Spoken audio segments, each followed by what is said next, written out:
Assalamu alaikum, daja hao. Hello Tanzania. Leo tumekuletea Shumbe Mixi, kiboko ya madonda ya tumbo, kiboko ya kuondosha gesi tumboni.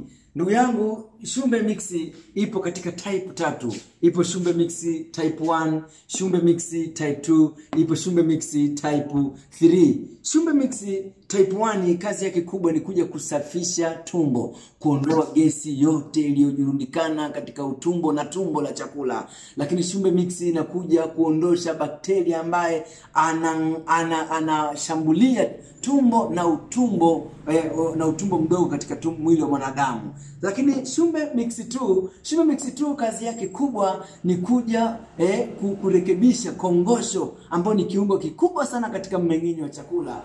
Kwa hivyo pia inasaidia kwenye kulewesha kongosho na kuondosha gesi tumboni kabisa. Lakini Shumbe Mixi 3 kazi yake kubwa pia ni kuja kuimarisha kuta za tumbo, ambapo itakuwa ni kizuizi kikubwa cha mashambulizi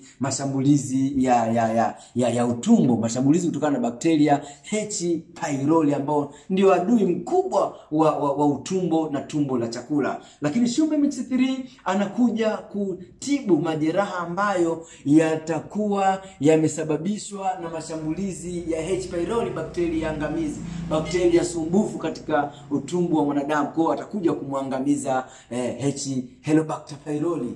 Kwa hivyo ni kukaribishe Laza Herbal Clinic tuweze kuhudumia, tukupe dozi hii ya chupa 3 ambazo zitakuja kutibu kabisa tatizo la madonda ya tumbo katika mwili wako. Sheshe dajia, hwanyi nilai Laza Herbal Clinic. Meiyo shama bin jian kang gang yong ya.